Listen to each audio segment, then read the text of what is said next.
As I record this today, the Queen's coffin is making its way south to London, first to Buckingham Palace, where already massive crowds are gathered, waiting to pay their final respects to our beloved sovereign. As we move through this time of mourning together, we're each affected in different ways, noticing the more sombre notes of life, how the world seems somehow muffled around us, how some express not knowing what to do or not knowing how to say adequately what they're feeling. Tributes pour in from across the nation and the world, reflecting the extraordinary regard and affection Her Majesty the Queen was held in. And in the middle of all of this is a family, grieving the loss of a very special lady. While we might feel a connection in some way, theirs is deep and intense.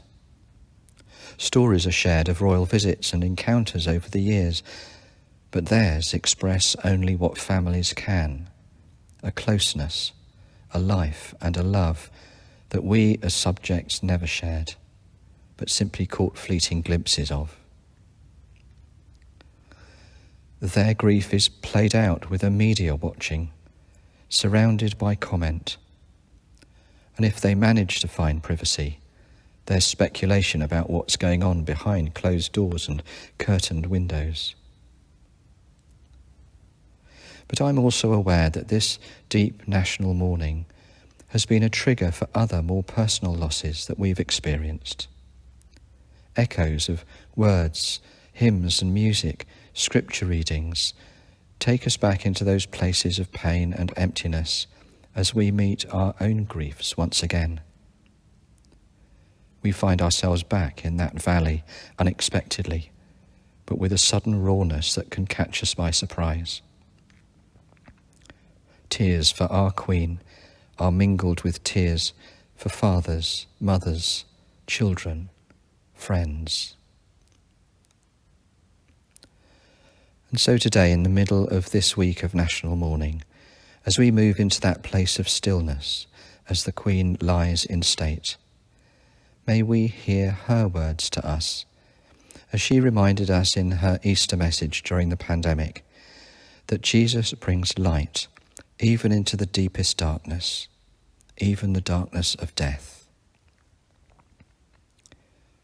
May the living flame of the Easter hope be a steady guide as we face the future.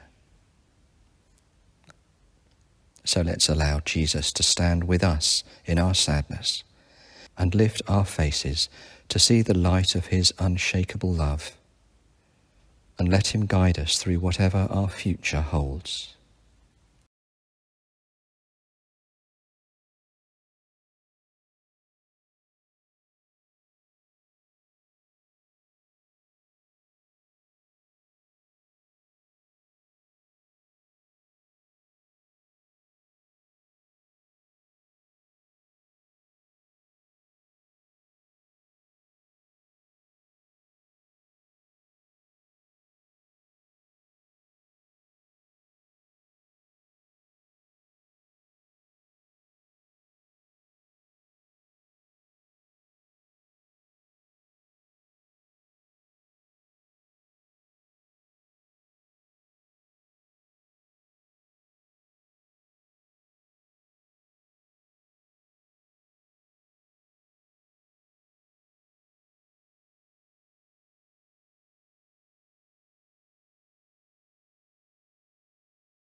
and my heart to the Father's throne.